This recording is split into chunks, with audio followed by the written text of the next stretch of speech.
Welcome to New Adult Lit Chat, everyone. This is EJ Wesley. Tonight we are talking about fast drafting just in time for your NaNoWriMo projects. We're going to talk about the most efficient ways to get words down on paper, which is something I think any modern author can use, no matter NaNoWriMo or not. Tonight we are joined by guest Rachel Aaron. Hello. Rachel she wrote the book 2K to 10K. It's basically a how-to guide on how to increase your word counts and, like I said, become a more efficient author. Rachel, tell us a little bit about yourself. All right. Well, first of all, I write under two names. I write, of course, 2K to 10K, which is my very short 99-cent ebook about how to write faster, write better, and write more of what you love. That's my little tagline. And I'm also the author of the Legend of Eli Press series, which is a 5-book epic fantasy series through Orbit Books. And this year I self-published my first work of fiction as Rachel Aaron, and that is Nice Dragons Finish Last, which is a sort of a sci-fi-ish post-apocalyptic urban fantasy. It's a strange little beast, but I love it. And it's actually been very, very successful, and I'm very happy. I also write romantic science fiction under the name Rachel Bach, starting with Fortune's Pawn, and it's all about a really, really kick-ass female mercenary, and it's a lot of fun, if I do say so myself. So those are all my books, which is kind of a lot. It sounds fun. It sounds awesome. So I heard epic fantasy roll through there. What's your average word count on those novels? What do you average? Oh, well, it grew. The Legend of Eli Press is itself a full 5-book series, and that's a lot of books. And the first one was about, I think, 95,000 words when it was finished. The last one was which can be light for epic fantasy, right? Oh yeah, that's pretty short. The last one was, I think, 100. It clocked in at like 170,000. My goodness. And like my editor, actually, the fourth one, like I wrote, like the first one was 95, the second one was like 100K, the third one was like 120K, and then the fourth one was like 170,000 words. And my editor is like, you have to cut 40,000 words. You just can't publish a book this big. Well, at the time, we were publishing a mass market paperback, which is very hard to do a big book in. They don't really hold together. Right. So she was like, you have a copy to of The Stand, Stephen King's The Stand, that's just falling to pieces. Yeah, exactly. So my editor, Davey Pillai at Orbit, who is marvelous. Anyway, she was like, you got to cut 40,000 words. When she saw the word count, and I'm like, okay, let me try. So I went through and I tightened writing. I think I cut maybe 10,000 of the whole thing, and I'm like, that is all I can do. And she's like, not good enough. And I'm like, fine. You read it. You tell me what to cut. I'll cut whatever you want. Right. And she has it, and she comes back. She says, well, we're actually going to just switch to trade paperback. Or we're going to switch to the big trade paperbacks because I don't want to cut anything. And that was my greatest author victory I've ever had. I'm like, that's right. You can cut nothing. I got to tell you, the moment you stand up to an editor, that's a very defining moment in any author's life, I think. When you draw that line in the sand, because authors bitch a lot about editors, but we kind of all know that they're right most of the time. Like, oh yeah, most of the time. Right, they are, and so that moment where you're just like, nope, sticking to my guns, that's pretty impressive. So my point in that was, epic fantasy, if you're not familiar with the genre, it's a word count genre, like it's big books. Oh yeah, so, they always say it's kind of the one, if you're trying to go traditional publishing, one of the rules of thumb is your book needs to be between about like 85,000 and 120,000 words, and that's as big as you can get. And the exception to that is always fantasy, where books can be like 200,000 words long and people roll with it. It's kind of a unique animal within the writing world. And that's my illustration. Rachel knows her stuff when it comes to word counts, because she's not writing any middle grade 40,000 word business here. No, I actually did the math, and over my career so far, I've written 4 million words. So she knows how to put them down, because she's not George R.R. Martin either. She's not writing a book every 15 years. Like, this is legit. Like, she writes quickly. I want to welcome in real quick our regular host, Amy Evans, has joined us. Hi guys, sorry I was having some technical issues earlier. We figured you were. We didn't hear from you, and I was like, all right, we gotta kick this bad boy off. So I was like, she doesn't like me. Actually, Rachel, I've been talking about you all week. I'm so excited to have you on the show, and I'm so annoyed that I missed like even 5 minutes. So I do apologize, and I'm so glad you guys are here tonight.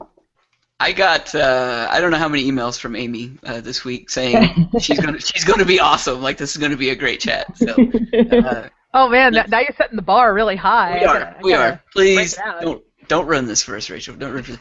So I'm gonna go into some Twitter news quickly. Let's see here. Chris Fox posts I speak for. Jules Dixon says covers for her novels Run to Love and Rest My Love in My Rest My Love in her Triple R series. Sorry, that got all ran together there. Were released into the universe this week. Happy tears, Jules. Excuse me. That is fantastic. That's how many covers? 2 covers.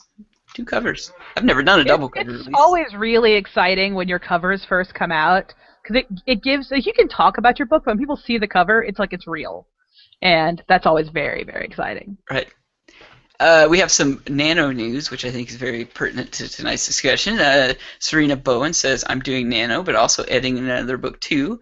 Not sure if that was a good plan. Yeah, that sounds like a plan for Serena crazy Bowen, you are insane. Right? You can do it. You can do it. It can be done, but you're nuts. Whiskey or Xanax, maybe both. You pick.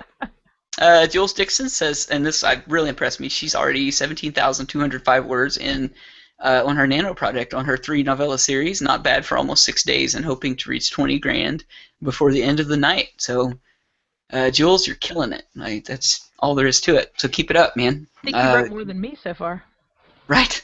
And this goes for everybody listening tonight. If you're doing Nano, tweet to @HeyChrisFox. Let him know what your word count is and how you're progressing, and we'll share it on air because we love to pump people up and get them going. Let's see here. Michael Simcoe says, is that the real @EJ Wesley, or is that @DABota17 still wearing his EJ mask? So one of our regular listeners, we had a costume contest last week in honor of Halloween. Or not a contest, really, just more people tweeting in their, what they were dressed as or whatever. And one of them took over my profile picture and said he was me for the night because I was absent. So I appreciate that, DA, if you're listening. I kept getting freaked out. I kept being like, wait, EJ's here? And then I was like, right. No. And then it just kept happening. It was kind of sad. It's like, wait, EJ's, no.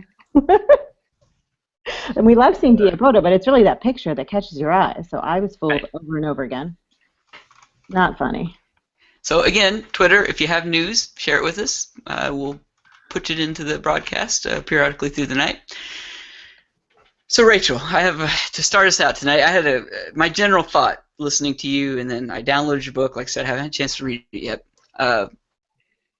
Is there, because in my mind it seems like there would be like a mentality to writing fast, putting yourself in the zone, having a frame of mind, so to speak. Is there a psychological aspect to this, or is it all purely nuts and bolts? It's both. When I like to think of myself as having a 30-minute entry time to any writing. Like that's when I sit down, between the time when I sit down to write and when my words per hour actually get up to their normal about 1,000 words an hour range. That's sort of Rachel's happy writing speed. When I'm really, really excited, it gets up to like 1,500, and when I'm having problems, it drops really far down. But generally speaking, I write about 1,000 words an hour, and so, but I don't write 500 words in the first 30 minutes. The first 30 minutes is really sort of this getting myself into the zone, and where I'm focused on my book, I'm in the book, I'm hearing the. I tend to talk out loud to myself when I write, which let me tell you, I generally write in a coffee shop because it keeps me away from the internet, which is the bane of all writing. And I was writing my sci-fi romance, which has some love scenes in it, and I realized that I was saying these out loud in a coffee shop. I got some weird looks.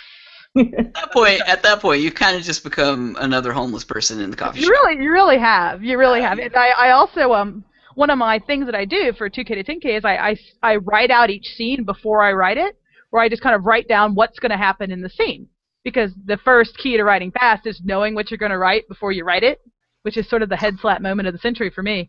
But, so can you explain that and I'll pause you for just a second. Can you explain what that means? So are you talking about like a rough outline or a basic outline? What are you talking about? No. What I do is Every time before I write any scene, I stop, I get a notepad, and I take 5 minutes, and I just write down what's going to happen in the scene.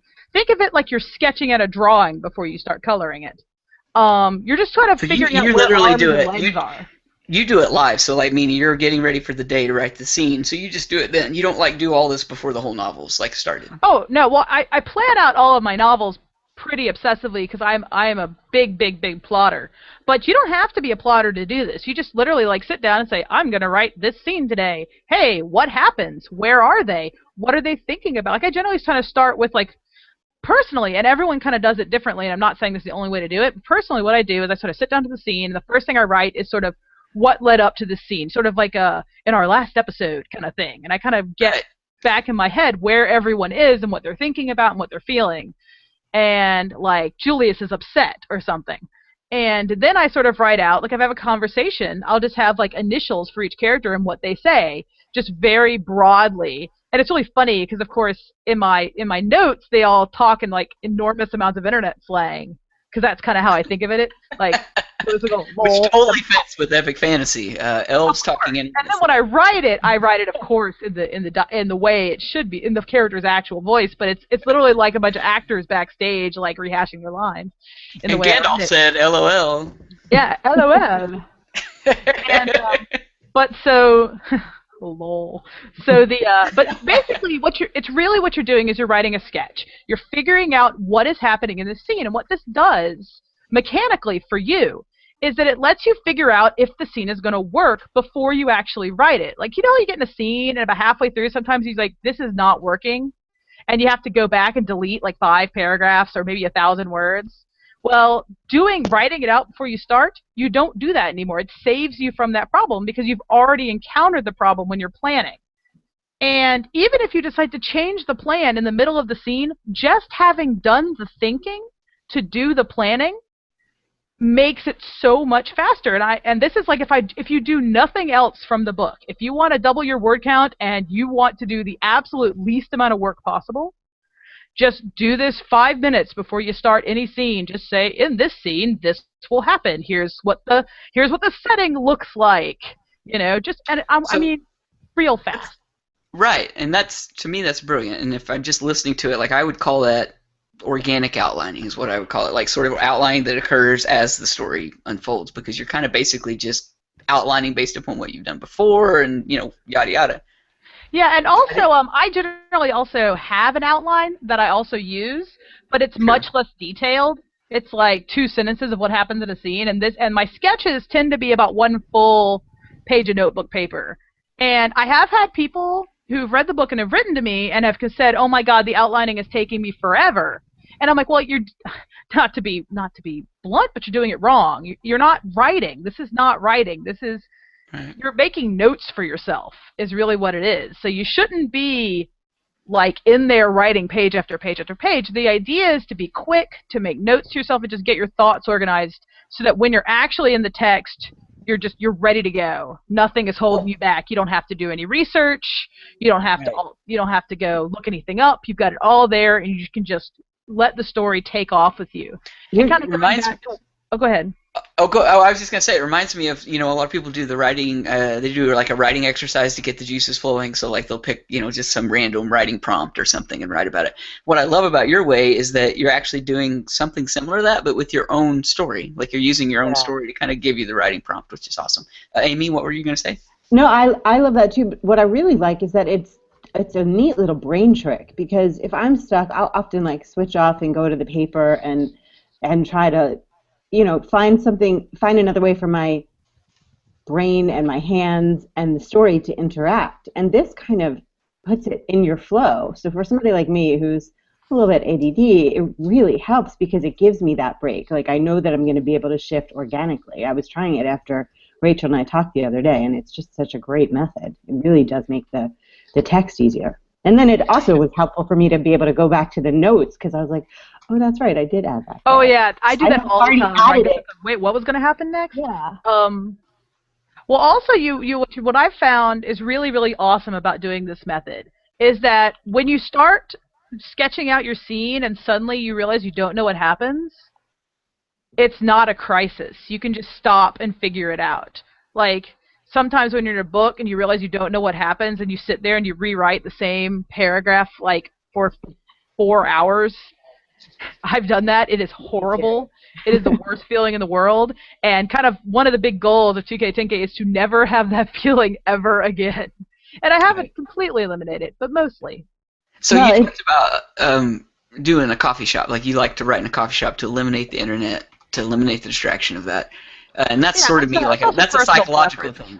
Right, yeah, and that's a psychological thing. So what other psychological, like, how else do you get your mind in the zone to write? Well, one, no internet. I mean, you don't have to be in a coffee shop, but no internet is personally, I feel, vital. Because, if you have a mountain handy, climb a mountain. Yeah, well, I think you need to be comfortable. You need to make sure your hands are in a good position, because if you're feeling any pain while you're typing, that's a warning sign. And you need to get a better position or give yourself a break, because you can really wreck yourself, and that is awful. But generally speaking, what I do is I have a coffee shop that I really like, and I have like a nice tasty drink, and I'm in a comfy chair, and there's no internet, and I have like a nice white noise, and that's just sort of my happy place to write. And everyone's happy place to write is different. But that's what I like to do. But the most important thing about kind of getting into the... Oh, go ahead. I was just going to say, find your happy place. I like that. Yeah, and the most important thing about sort of getting into the writing mindset is to really block out sort of the monkey mind, all the things that are distracting you all the time, so that you can dive into your world. Because when you are writing fast, and I will tell you, writing fast is an entirely different experience than writing slowly. If you're used to getting 200 words an hour or 300 words an hour, you are in for a wild ride when you hit 1,000, because it's like reading a book. It's like reading a book, only you get to decide what happens, and it is amazing. It is like being drunk. I am not even exaggerating. It is a high. It is the best feeling in the world. Keeping it to that psychological, like, because I saw, listening to you earlier on your interview that you did with Amy, which was awesome. If you guys haven't heard it, go listen to it. There was that transition, that aha moment where you're just like, holy crap, like, this was liberating, it was awesome. Was there ever a moment of like self-conscious? You're like, holy crap, this is amazing. I'm flying through this. It can't be good, or it can't be right. Like, I'm doing something, like, this is against nature. Like, is there any of that moment, or were you just like totally confident? It's funny. I often talk about people, like, one of the things that I get on the internet a lot, and people who quite frankly don't know what they're talking about talk about my book. Say, oh, she's writing 10K a day. It can't possibly be any good. She must be a hack. And I just want to, I try to be a very compassionate, nice person, but that just makes me want to punch people. It really does. Because we're gonna. We agree with you. I'm a yeah, I do agree author. with you. I can't waste six to 7 hours a day writing dreck and only keeping half. I can't work that way. Right. And what I have actually found is when you're in the novel, when you're flying through it, when your characters are speaking for themselves, the writing that I get in that zone is 10 times better than the writing I get on the places where I'm slow. And at the very, very end of my last Devi book, my sci-fi series, the last 15,000 words of Heaven's Queen, I wrote all in one day. And I barely edited them. Like, the words you see in the book were the words I wrote that day, because it was amazing. I knew exactly what happened. I knew exactly what everyone was going to say. It was like the book just kind of poured out of me fully formed. It was one of the most intense and amazing experiences I've ever had. And yeah, I think that is some of the best fights I've ever written. I don't know that I've ever done that with 15,000 words, but I think every author has had that moment where it's almost like an out-of-body experience. Like, you're just channeling, like, whatever it is in the character. So, Amy, I wanted to ask you, what's your writing happy place? My writing happy place is when it's slowly where? Like, what do you do, like, to get to your writing happy place? What is it? Oh, it usually involves music and candles, and actually, we're probably moving. Yeah, a little bit of a seance. Yeah, you just grab sand. But I try to still myself, really, and I try to. Ray Bradbury has a quote, I think, that speaks to this really well. I'm probably going to paraphrase it here, but he basically says that, with writing, you sort of have to get yourself out of the way. Like, the book's already there. And I definitely find when I can clear all those things, that the words that come out are so much better. And I think people can tell when they read it. Like, you'll go through somebody's book and you're like, man, they were really in it here. And you hope that once it's all edited together, it all is that way. But I love Rachel's method, and I know everybody has their tricks to this, but I think Rachel's method especially is really great about getting you into the right headspace so that you can get out of the way and get those words out and get that, it's not the speed, but get that flow up every time. Right, and there's some people on Twitter actually echoing just that. So February Grace, at February Grace, tweeted reply audio. Writing fast is the only way I can write anything good. If I write slow, it's never as good. Fast does not equal bad. And we're gonna circle back to this because I think we're gonna end this whole chat tonight with a pep talk from Rachel, because I know she's the right person to give it to you. Nano and writing quickly and all these things that sometimes people can say are evil, they're not evil. They're not evil. Like, good things come from it. And we'll talk, like I said, we'll get back around to that. The great Idris said that she, in reference to outlining, Rachel's talking about, says that's what I do. I can't do anything too detailed. The very general sort can help when she gets stuck. Alicia Cat Van Sill, our Twitter rep tonight, says Rachel's jumped on Rachel's scene sketching is super helpful, guys. I'm using it for her NaNoWriMo project. So there's one advocate right there. Scene sketching philosophy, and I'm already sold just in that little 2 or 3 minutes of Rachel's description. I think it sounds awesome. February Grace also said this is why I talk about managing your wrist pain and such. She writes the writing on the lap desk. She said she has a bad back, she can't write it so and that's her happy. Which I love. She tagged. You're actually getting this really weird echo, and I couldn't actually understand what you were saying there. Not really sure what's going on, unless you became a robot halfway through there, in which case that's pretty cool. That is pretty cool. I think EJ is probably checking his levels, but can you talk a little bit about how you can really, besides the fact that we've all experienced this flow, what are the other tips that you use for fast writing that does ensure that you're not writing things that you're going to cut out later? We've talked about the little notes at the beginning. We've talked about just kind of getting into the rhythm and finding a comfortable place. But your book, I know, not only is helpful for writing fast, but it's also helpful for editing fast. So there's a trick to this that you seem to have put together, where not only is it good, but it's all stuff that you want to keep. Yeah, and well, before I say anything on this topic, I wanna kind of remind everyone that writing is one of my favorite sayings. That writing is not a performance art. No one is watching you write. And you can redo things as many times as you need to until you're happy with it. You never have to feel like, oh my God, I have to get this right the first time. You can't be afraid to write something crazy just to see if it's going to work. That's perfectly cool and perfectly fine. And actually writing fast really helps, I've found, with that, because you know you can do it quickly, so you're willing to take bigger risks and write more complicated, bigger books because you know you have the room to be experimental. And I've actually found that I do a great deal more rewriting since I became a fast writer, not because my writing was bad, but because I was finishing my books 4 months ahead of the deadline. And I was like, I bet I can make this book even better. And I would go back and do all that stuff a lot of authors wouldn't have time to do, and really put that level of shine on it. But to answer your question about making sure you're getting words that you want to keep, my single biggest advice for that is to plan your novel ahead. You know, even though I know Nano is just like, get the words on the page as fast as possible, and that's sort of the spirit of it, and I appreciate that. I've still found that plotting your novel ahead of time is the #1 way to save yourself time. Even if you're a discovery writer and you like to figure it out as you go, just sort of knowing where you're going can really help you not make mistakes you will have to rewrite later. Yeah, I agree with that. I know that when I don't do that, I will waste time in that, like, where am I going next? I might still be writing, but I'm not necessarily writing with as much purpose.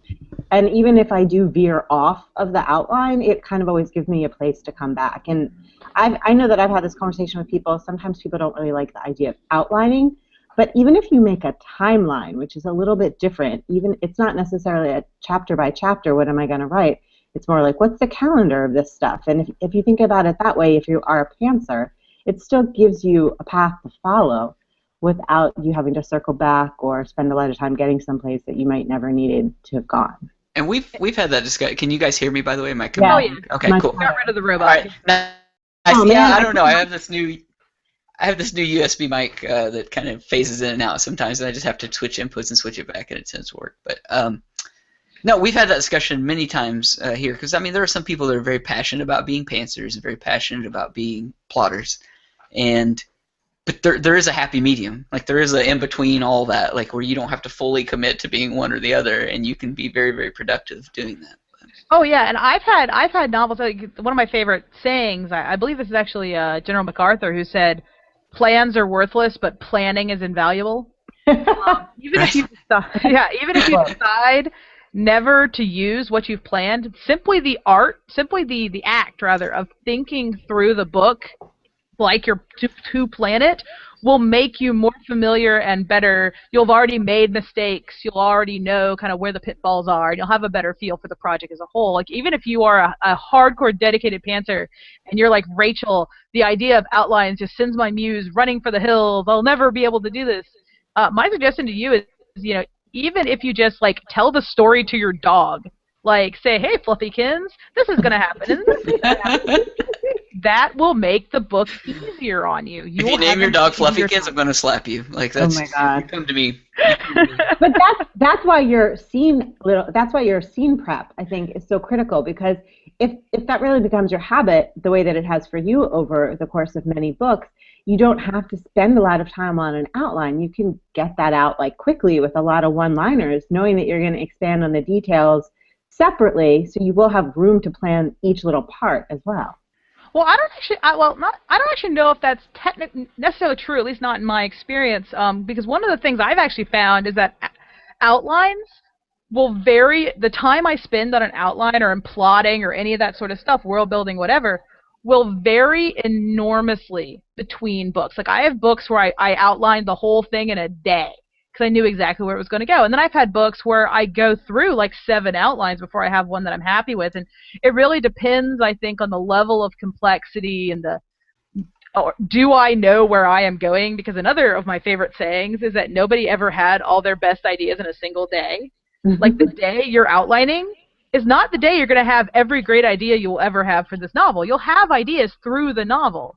And sometimes I sit down to outline, I have terrible ideas, and I get into the book and I go, that was a terrible idea. And I have to go back, throw things out, and refigure out where I'm going. So but the outline really is a tool, and it's there for you. It's not like an assignment you have to check off. You are making yourself a guideline, something to help you. So you should just do whatever helps you. You should never feel I have to do something. You should always be like, what's going to make this easier for me? Because no one's going to ever see this outline but you. Right, and So that's such a cool point because I mean, and you were mentioning earlier, like using internet slang in your outlines and such. yeah. It's Amy see my outlines. Like I put stuff like sexy time, like for like sexy scenes or whatnot. Like that's just I think it's really important. Like what you said, like it's just for you. It's not like you're going to be shipping that off to a publisher as a synopsis of your novel. Like that's and to echo what you said earlier was about the idea that I always say that it's my personal belief is that real writing takes place in revisions. You're not measured as a writer by what you draft, and I think that terrifies people. I think people are so afraid that whatever that first thing they churn out that maybe they're going to send to a beta or whatever that's how they're going to be defined. Like that's how we're going to be judged, and it's not. Like it's not. There's literally nothing that cannot be fixed in revisions. I believe that. I truly believe that. I think That's absolutely true. We actually, I used to be a programmer before I became a writer, and in programming we have these things called wicked problems, which are problems you have to solve before you know how to solve them. And so, books are wicked problems. You have to write it before you know how it should be written.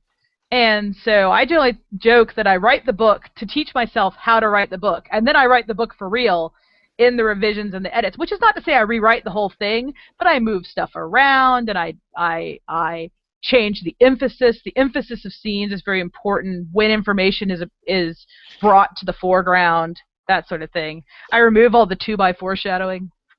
right.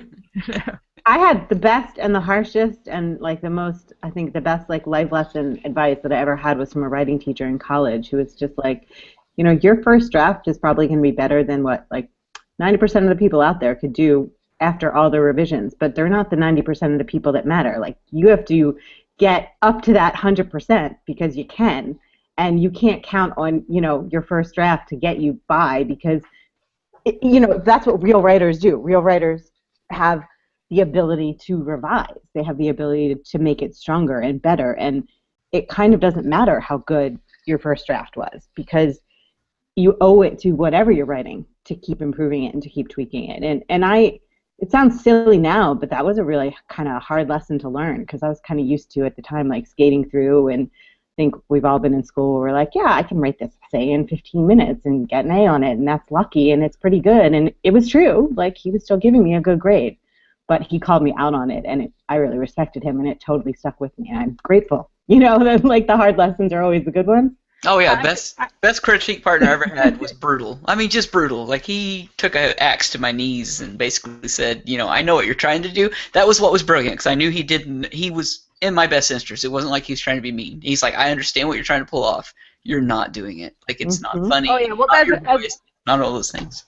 As I say, it's good advice, not nice advice. Right. Right. It's not, no one ever, like, nice is lovely, but nice doesn't teach you anything in terms of, like, when you have to be a writer, because one of the people talk about writers have to have thick skin and writers have to have all this stuff, which is true, because there will be people who will say terrible things about your book, but mostly I think writers need to have a pride in their work. You have to say, if not, the only thing good enough is my best. This book needs to be as absolutely good as I am capable of making it. You can't skate by on shoddy work. You can't be good enough. If you're good enough, it's not going to be good enough when you're up against everyone else who's doing their best. And of course, people take this too far, and you have people who work on the same novel for 30 years, which is not really good. You definitely have diminishing returns after a point. But you still got to have, like, I always, from the very beginning, like, when I first sat down and said, I want to be a novelist, the very first thing I said is that I'm going to be a good novelist. I'm going to write books that are really good. I'm going to write books that say something. I'm going to write books that have a deeper meaning, the books that I want to read, and I've maintained that my entire career. And I think that's one of the reasons that I have such a loyal fan base, is because they know I'm not going to cheat them. I'm not going to trick them. I'm going to give them something that is worthy of their attention and hard-earned money, because at the end of the day, we are entertainers, and the value that we bring is our book. And if you cannot provide a quality product, you do not deserve people's repeat business. So. Well, and I think the point of, basically, there's a difference between confidence in what you're putting out and paralyzing fear of. Oh, yeah. and you're right. Like, there are some people that they'll chew on the same project forever and ever and ever, because they're worried it's not going to be the best or whatever, and that they can do, and they're perfectionist or whatever. But there's a confidence level there, and I think it's different for every author in those terms. But I think that it's also true that you really need, those two things are two sides of the same coin. Janet Wallace, she's been on our show before. She's going to be back in December to talk about goal setting and dream setting. And she always talks about how, like, fear and procrastination are sort of two sides of the same coin. And I think that's super true when you're talking about novels, because it's so hard to put your words in your brain out there for other people to look at and examine and hopefully love, but even if they hate it, they're going to spend time there. And the temptation to make it perfect and to wait for it to be perfect is sort of at odds with the fast drafting. And that's what I love about the quick writing. When I can get there, it's like, well, this wouldn't have happened so fast if it wasn't meaningful and if it wasn't good. I judge the writing that comes during those times much more productively than I do with the stuff that, you're cranking out a few words here or there and really struggling with it. Like, even if the scene's important, I sort of know those times I know are not so good. It's the stuff that's really flowing. They're like, okay, I can fix it. I can improve it, but it's good. It's quality. It belongs in the book. Oh, so yeah. Sorry, go ahead. No, I was just going to ask. So I'm curious to know. I'm a slow writer, slow drafter, whatever. How quickly can you pick up the habit of drafting fast? Like, I know you mentioned earlier in the broadcast, like at the very beginning, that not everyone should expect to crank out 10,000 words. Like, that's not a realistic goal for everyone. Oh yeah, 10,000 words is what I, a professional writer, will write in a 7-hour writing day. I can sometimes write more, I sometimes write less, but 10,000 is about my comfortable average for a 6 or 7 good writing day. 7 hours good writing day. And but as to how fast you could expect to write faster, immediately, because it's not. I mean, and you'll get better, obviously, the more you practice. But like the very first time I tried when I discovered how to do this, I'd been stuck in the same scene for 3 days. Like, I just couldn't get the scene right, and I was about to quit the book in tears because I was so upset because I just could not. There's nothing worse than just being in a standstill when you just can't get past the scene, and you know what the scene has to do, but you have no idea how to do it. And what I did was I just closed my laptop and I sat down, and it took me about 10 minutes. I untangled the whole thing, and I sat down and I wrote that entire scene. The scene had taken me 3 days. I wrote it in 30 minutes. And from that point on, I went from writing 2K a day to writing 4K a day, then 5K, then 6K, then 10K. It just went up and up and up and up, because the other thing about writing fast is that it's like a rock rolling downhill. The more you do it, the more you're going to do it, because you have the momentum of the story. It sort of picks you up and lifts you off. And you wake up every morning like super excited to write, and it's just really is the best thing. Well, that's the point of Nano, right? And that's the point of this habit building, writing every day, even for the 1,600 word count, which is the average in Nano compared to what you're talking about, which is 10,000.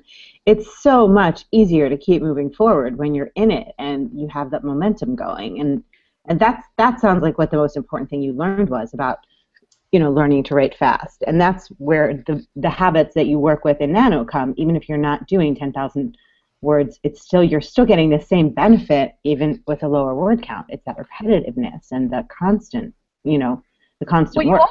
You also just need time in your world to get excited about it and to kind of know what's going on and know where you're going. You need to spend time with your characters and time with your plot in the writing. And the more time you spend, the more your characters will develop their own voices, and they'll tell you where to go. And it's very hard to sort of get into that. It's like if you're watching a TV show and you're only watching one episode like every other week or so, you can't get into it. Versus if you sit down, you watch it every night, you watch like 4 hours every night, you get into that show. Writing is the same sort of brain space. You get into that writing. And the more you do it, the more you want to do it. You're sort of binge watching your own story when you get to You are. I know I sound kind of like a crazy person when I say this, but it truly is amazing. I would have days when I would leave the coffee shop at closing because they kicked me out because I didn't want to go home because I was having so much fun. And I actually had to be careful driving because I was so happy. It was like being drunk. I was joking that I drank all the success beer and now I was happy.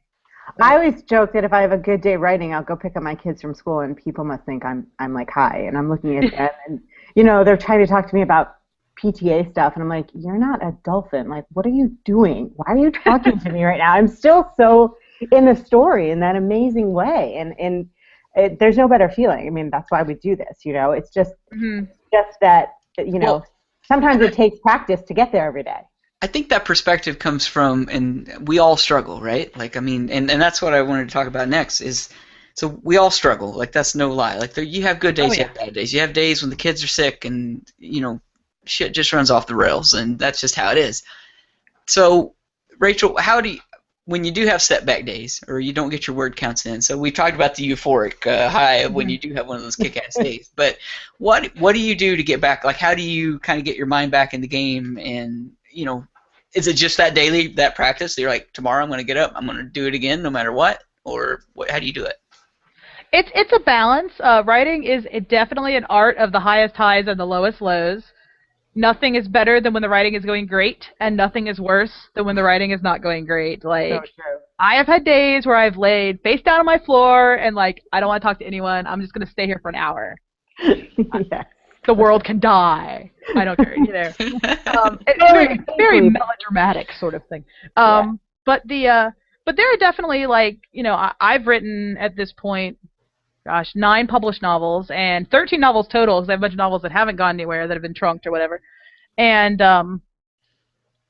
so I've written a lot of books, and I'm writing a book right now that went totally in the wrong direction and went off the rails, and I pretty much had to stop and replot the whole thing and push my release date back. This is for the sequel to Nice Dragons Finish Last, because the story was not good enough. It wasn't going where I wanted, and that was a hideous feeling because I was letting down my fans. I wasn't going to make my own deadlines. I take my own deadlines very seriously. It was a really heartbreaking sort of thing. But when that happens, you just have to remember that this is just part of the process. Some stories come easily and some stories don't. But you are the writer. In the world you create, you are God. There is always a way out. You can never imagine a corner so big that you've painted yourself into that you cannot just go out through a wall. There is always a way to get it done. There's always a way to do that. And you just have to be clever enough to figure out what it is. And so if you have one bad writing day, my suggestion is to figure out why it was bad. Like, why did you have a problem? Identify the problem. And talk it out with someone. Figure it out. If you have 2 bad writing days in a row, then you really need to figure out, because something is wrong. Something is going very wrong. Happy writers who are writing good words, they write the words. You know what, even if you're kind of milling about in your words and you're writing slow, you get the words down. If you're having writing should never feel like pulling teeth. It should be a happy, fun experience. And if you're not having that engaged, or I guess not happy fun if you're writing a tragedy, but you should have that engaged feeling with your work. And if you're not getting that, that is your brain giving you a warning flag. That is a sign that something is wrong. And you need to figure it. And the sooner you figure out like what that is, the sooner you can go back to having good writing days. Now, if you continually have bad writing days, like if you're slogging through this book and you hate it and nothing is going right and you can't figure out how to fix things and you hate the characters, you hate their stupid faces, and you don't care about their problems anymore, that may be a sign that maybe this book is not for you. And there is no shame in putting down a book. In writing, there's this huge thing of finish everything you start, finish everything you start. And in general, that's a good rule because it makes you be disciplined, it makes you be committed.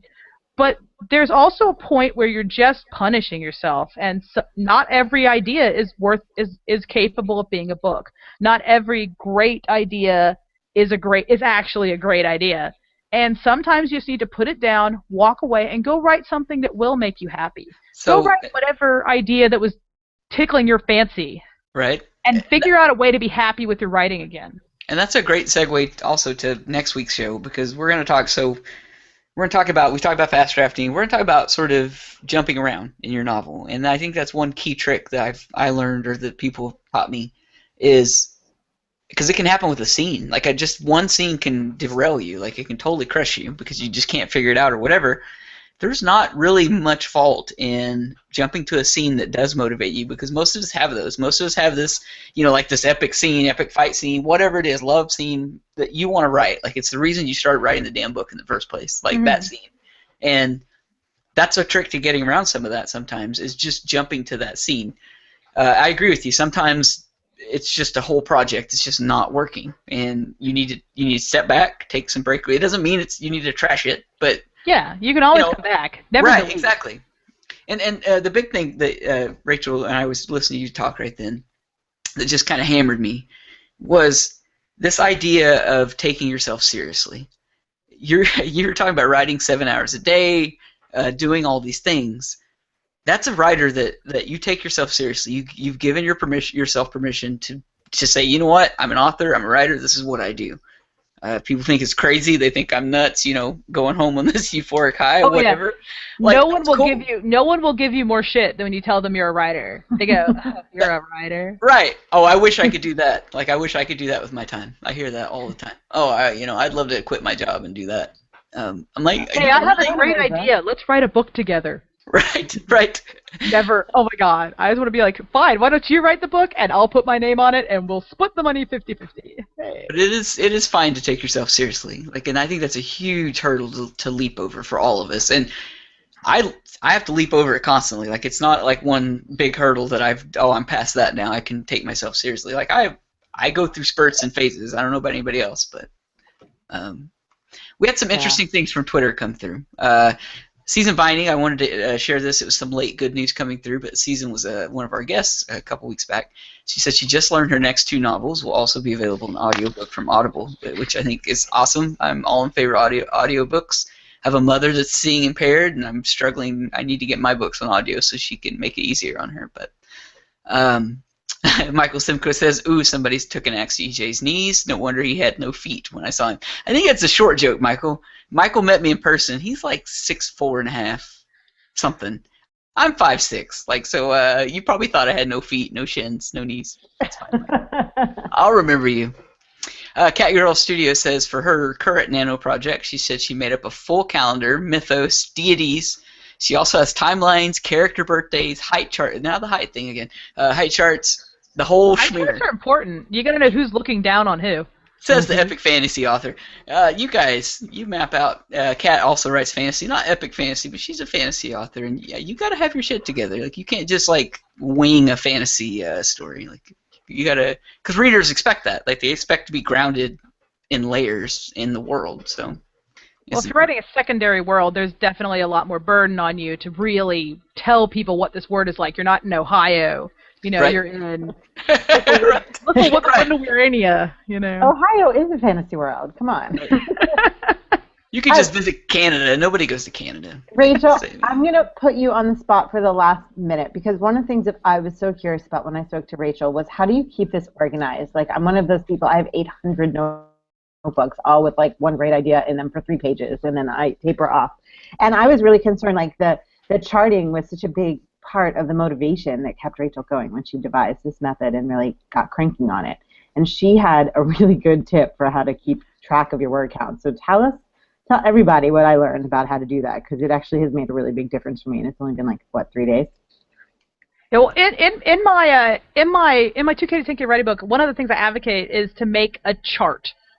Some sort of a graph, some sort of a table, I should say, that charts out when you write and how long you wrote and how many words you wrote during that period.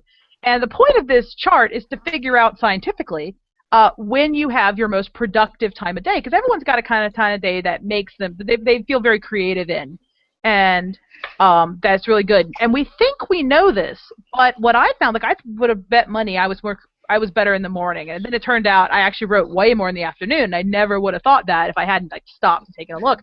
But Amy was talking about, I have such a hard time keeping track of how many words I write a day, and I get all these different notes, and I'm like, well, what I used to do back when I wrote in Word, before I learned of the glory that is Scrivener, best program ever, which tracks all your words for you. But what I used to write in Word, what I used to do is I used to just have at the very bottom of my manuscript, below wherever I was writing, I just had a number, and that was my word count that I would enter in I just do how many words, I get my total word count, I just write it at the bottom of the manuscript. And then the next day, when I finished writing, I would take my new word count and I just subtract the old one from it, and that was how many words I had. And just having this little running total at the bottom, getting bigger and bigger and bigger, is a huge motivation. You're literally watching your novel grow. And it's a great way to just very simply, no charts needed, keep track of how much you're writing. And sometimes it gets smaller because you delete things, but we're going to talk about getting bigger here. And it's always fun to make numbers bigger. So. But that whole idea of keeping it actually in your manuscript was, again, sounds so simple now, but it was really, really effective. And I had been like, it's not super motivational to chart it in the same place for 2 days and then have no idea. Mm-hmm. So I really like that, and I think that your book and your methods are just really full of very simple tricks that do add up. I totally thank you. agree. I try to be efficient. I'm a big fan of efficiency. That's what appeals to me about all this, is that it's not rocket science. Like, you don't have to be, some wizard with Scrivener or whatever to do these things. Yeah, there's no complicated anything. Like, my table was literally like 3 lines I drew in my notebook and just wrote things. Right. So, I think we're about to the point in the broadcast where we need this. So let's talk about, we touched on it earlier, about some of these myths about writing fast and how you're just kind of throwing poop at the wall to see what sticks. Like, there's that perception of writers that, that these people that can like do 10,000 words in a day or whatever. And so even monkeys can write Shakespeare. in our NALA like podcast that we do, Carrie Butler and I, like we actually we have a segment coming up in the most recent episode about talking about sort of NaNoWriMo and that idea, these myths. And there's some pretty badass like popular books. Hugh Howey was Wool started as a NaNoWriMo project. The Night Circus was a NaNoWriMo project. Water for Elephants was the NaNoWriMo project. So there are a lot of pretty damn famous popular books that started as nano projects, which nano, again, is speed writing. That's what it is. It's kind of a lesson in efficiency or just putting words out. So, Rachel, what can you tell us? Like, what are some of the popular myths that you've encountered, like what people think, and your experience about, like, you know, how did you, what's your stance on this? Like, how do you confront these people, and what do you tell authors that to give them confidence to just put the words down? Don't worry about it. Well, when I find, and I'm going to generalize here, which I don't like doing, because when you generalize, you're always wrong, but because someone's going to be different. But to generalize, when people tell me that I must be writing schlock because I'm writing 10K words a day, what they are telling me is that they are not writing as many words as they would like, and they're looking for a way to feel better about themselves. Because no one loves to tear down fast writers like slow writers. Because they're looking for reasons to justify their own slowness. And I just want to be, well, you're just inefficient. But that's not entirely true. There are people who are just naturally slower writers who just, that's their natural speed, and that's fine if that's your natural speed. There's no shame in that at all. You don't have to write fast to be a good writer or to be a successful writer. But it's a lot, personally, I think it's a lot more fun and you get a lot more done. But one of the things that I tell people who immediately, because people will just say the nastiest things to you when you say I write 10K a day. They'll just tell you to your face, oh, wow, you must write crap. How much of that do you keep? Like 25%? And oh yeah, like though there are authors that are, I mean, they're vehemently like, they think if you write, you know, if you do anything more than just whatever pace that you do, then you're crazy. Like, you can't do it. And to which I say, I'm sorry, I can't hear you over my novels that are selling amazingly and supporting me full time. So I love it. I love it. Like Dice Dragons finished last. I wrote that at about 10,000 words a day. You're like, FYI, Stephen King says sickness is S. So. I've 5 reviews on Amazon and a 4.6 star rating, which is amazing. And thank you to everyone who read that. I love you all. But, you know, nothing succeeds like success. I'm like, you're obviously wrong, because if I was writing schlock, my readers are very smart people. They wouldn't accept schlock. You can tell when books are schlock because they have terrible ratings and terrible reviews. But if you have a good reviewed book but with a lot of reviews, chances are that is not schlock, because readers are not stupid. Readers are very, very smart, and they're very quick to tell you when something is not up to their standards. And but so if someone is telling you, if anyone gets in your face and says, oh, I can't believe you're doing nano. Nano is just like when people sit down and write whatever stupid stuff comes into their heads. Real writers don't do nano, which is an outright lie. Tons of real writers do nano. The term real writer is just stupid anyway. Are there fake writers? But anyway, if people give you... I play at it. Like that some days. Yeah, I pretend. I play the writer game. I dabble in it. Nobody dabbles at being an author. I'll just tell you that. Once you go all in and you publish something, you're screwed. Like, you're in. You're in. You can't dabble anymore. The hooks are in. You're done. But the real thing is, if someone does that, if someone says that to you, just ignore them. They do not know what they're talking about, and they're wrong. But you can't tell them they're wrong because they are so married to that wrongness, because that idea that anything you write fast is schlock, that's their shield. That's their shield to defend the way they've been writing. And they will defend it to the death.